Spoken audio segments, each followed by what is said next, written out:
Holzer matter, case 164701599.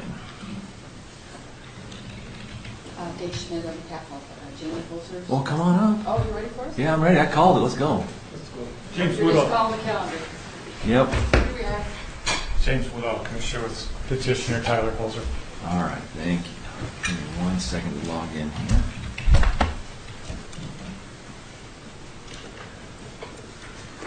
All right. This is a hearing set on petitioner's motion to bifurcate. It relates to petition to modify. I've reviewed it. I guess the question I have for you, Mr. Woodall, is why would it be necessary to have two separate proceedings? You cite to the Doyle case that there, and correctly, that there needs to be a review of substantial change in circumstances before going to the other analysis of best interest. But in Doyle, the Utah Supreme Court said it didn't need to be done in separate proceedings. Right. And so why are we here today on this? Would you prefer I address you from here? Wherever you'd like. Wherever's more comfortable. Well, for a couple of reasons, Your Honor. Doyle says it's not required. Right.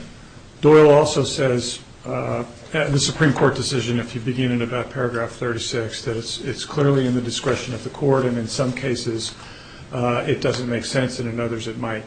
I think in this case it lends itself to a bifurcation. First of all, my client's the moving party. He's the one with the burden of proof. So he's not prejudiced in any way by the Doyle court's analysis that says the person seeking a change of circumstances is entitled to present all of the evidence. But here, the substantial material change of circumstances that we're alleging really goes to the party's course of conduct since the entry of the decree. The decree authorizes my client one overnight of parent time every 2 weeks. He has some day visits, but he just gets one sleepover every 2 weeks. Almost immediately after the entry of the decree, they adopted another schedule where he had 7 overnights, but it was every other night, essentially way too many exchanges. That would support a Rule 106 motion to ratify a change, but we don't think that particular change was in the children's best interest. Parties are now following a 5-9 schedule where he gets 5 consecutive every 2 weeks. That would support a Rule 106 motion to ratify, but what we're thinking is not only the course of conduct of the parties in altering the schedule set forth in the decree, my client's remarriage, my client's increased flexibility at work, and the children's stated desires. All of these things can be heard discreetly in a bifurcation. And Judge Dale can say up or down whether that meets the threshold standard for a change of circumstances. If he says no, it doesn't, I think we're done. And it saves both parties a lot of time and a lot of money. If he says yes, that meets the statutory threshold, that sort of opens the door to settlement discussions. We could then go to mediation. My client would be free to request a custody evaluation if necessary to go forward on best interests. We have an answer and counterclaim filed by the respondent that says there's been no change in circumstances, so that gauntlet has been thrown down, and typically, we have a 2-day trial, and at the end of the trial, the other side invariably, and I do it too, say, look, Judge, I don't think the moving party has met their requisite burden of showing a change of circumstances. And if that argument succeeds, all of that time and money has been wasted because the court's analysis of best interest is foreclosed. We can deal with that issue up front without a tremendous expenditure of time and money. These facts don't require the court to look at best interest in determining whether there has in fact been a change of circumstances. They are separate. Whether the change of circumstances has occurred from whether a new parent time schedule is in the children's best interest. So I think this particular case is screaming for bifurcation, and I'd like the opportunity to argue that to Judge Dale.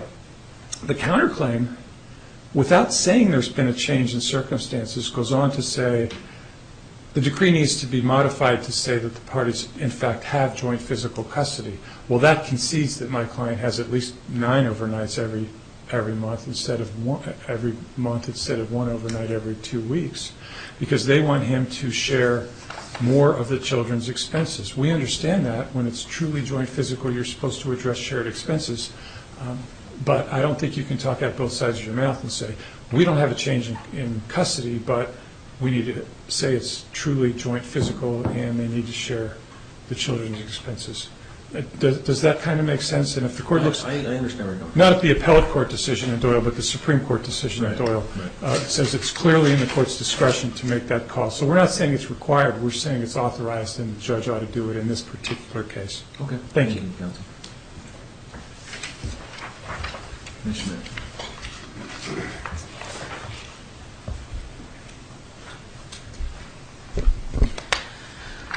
Your Honor, the difficulty with this is, number one, what Doyle said was all that was required was analytical, not formal procedural bifurcation. And the difficulty is counsel has not dealt with all of the downsides of this bifurcated trial, which is what Doyle, the Supreme Court in Doyle, was focused on. It would be impractical and inefficient to separate the evidence since it's often overlapping in nature. That's true. Second, and that's the Moody case. Secondly, the trial court and also Supreme Court were concerned about the witnesses. And specifically in Doyle, teachers having to appear twice, having to be absent from their classrooms 2 days instead of 1. The court pointed to the fact that the teacher's testimony would likely be the same at both hearings, causing inconvenience to them and multiplying the burden on our already burdened courts. Now, counsel argues that a ruling on changed circumstances could bring the parties back to the negotiating table. It could resolve the whole issue, but what if it doesn't? That's the problem. We then confront the very issues of impracticality, inefficiency, inconvenience witnesses, having to get substitute teachers. My client is actually a teacher. She would have to get 2 substitute teachers, burden courts, and paying attorneys to prepare for 2 trials instead of 1. That is the very thing that the Supreme Court was trying to avoid in saying that the evidence can be presented in the same trial. It's admissible and can be presented. Now, counsel had cited to Utah Rules of Civil Procedure 42B that allow the court in furtherance of the convenience to order separate trials. But it is not convenient to have witnesses appear at 2 different trials, to prepare for 2 different trials, to present duplicative evidence at 2 different trials. What is more apropos is Rule 42A, which allows the court to order a joint trial, or in this case insist on 1 trial, when the action involves common questions of fact, and that's what we have here. With respect to this joint physical custody, the reason we did a counter on joint physical custody is just that it was bad drafting, that it hadn't even mentioned that my client had physical custody of the child. It was just bad drafting, which is why we added that. But in terms of saving costs and keeping costs down here, my request or my hope is that we would pursue one of these parent time evaluations, which can be done in a very short time frame. It's not a full-blown custody evaluation. These parties are already sharing physical custody of the children, and so if we just pursue a parent time evaluation, it's a shortened time frame. It is less expensive, and one would hope at that point that we would be able to resolve the matter based on the recommendations of the parent time evaluator. So again, I would submit that Doyle has given us direction here, that the bifurcation under these circumstances is inappropriate, inconvenient, and not in the furtherance of justice, and that this court should deny the motion to bifurcate, and instead let's move down the path of pursuing a parent time evaluation, get the show on the road. All right, thank you, Ms. Schmidt. Mr. Woodall. Thank you, Your Honor. The Doyle decision was correct, but the Doyle facts were completely different from this one. The parties were seeking sole custody. One parent was saying the other parent was undermining the child's educational progress and being a problem, and that did require testimony from teachers and third parties. And it was certainly appropriate for the judge to say, I'm going to hear all of the evidence before I make a final decision as to whether there's been a change in circumstances. In this case, my client is making that request at his peril, that the judge won't hear all the evidence, and if he doesn't meet his statutory burden, he loses. We understand that. No teachers, no third parties need to be called on the issues in this case as to the changes in circumstances. The party's course of conduct, that's the big one. And I disagree with counsel. The decree, I agree that the decree was badly written. It doesn't even say who has physical custody, but that's defined by law. He gets one overnight every 2 weeks.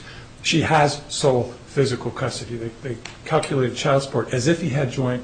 That doesn't make it joint. So that needs to be changed, and I think we both agree it needs to be changed. And if we have that agreement and we're going to say, look, we're just going to get a parent time evaluation, then we can mutually stipulate that there has been a change in circumstances. But I'm dealing with a response that says, no, there hasn't been. We need to have what is usually a 2-day trial. We're going to have that legal question answered at the end of a 2-day trial. There's no redundancy between changed circumstances and best interest in this case. And, by the way, the respondent is asking my client to pay her attorney's fees on the basis of need and the disparity in incomes, and we're trying to minimize the costs to both parties by having this threshold issue addressed first before we go forward with the time, expense, and inconvenience to both parties of undergoing a full-on parent time evaluation. I'm confident that we have a change in circumstances, but the judge is the trier of fact and law, and I want the court to rule on that before we go forward. All right. You made a comment about something that maybe I misheard. The facts that you allege that are the change in circumstances, are those different than what the factual basis would be for the best interest analysis as well? Or are they essentially the same facts, that this is what's been going on, and now he's got, he's remarried, there's more stability? I can't remember all of those things, but are there different factors that the court needs to look at as it relates to changed circumstances and best interest, or are they primarily the same? Well, changed circumstances look back, best interests look forward.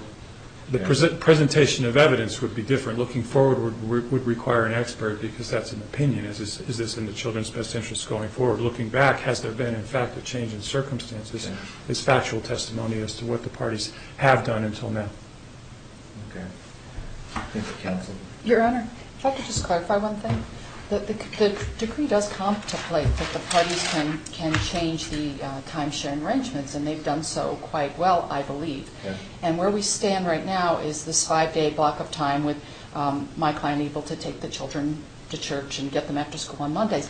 We're willing to stipulate to that as being the agreement the parties have made, and we're even willing to agree to a change in child support based on that timeshare. But the issue here is they are seeking 50-50. And as to that, the facts, the changed circumstances, it is different evidence from the best interest of the children to have it 50-50. We're okay with the way it is now, but 50-50 is a leap. Okay. Let me ask you both this question, counsel. This is the first time actually I've had this particular form of request to essentially have two different proceedings.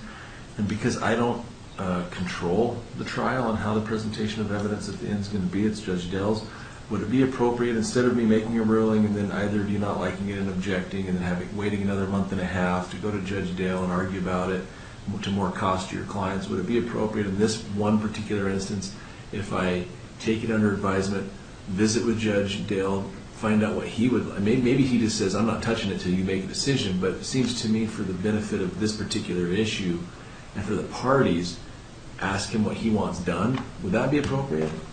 I think you could it's still fine. object to whatever I do and go and argue in front of him anyway. I can make a ruling, you can deal with it, or I can go ask him and see what he thinks and then make a ruling based on that as well. Given that choice, I'd prefer you talk to Judge Dale. My expectation today was the court would certify it to Judge Dale and say the judge controls his caseload and how cases are presented. And he may want it certified as well. I don't know.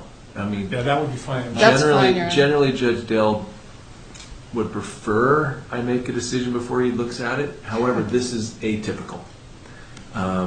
And that's why I think it would be helpful for me to talk to him one way or the other. And if he just wants me to rule on it, I'll rule on it, or if he wants me to certify it.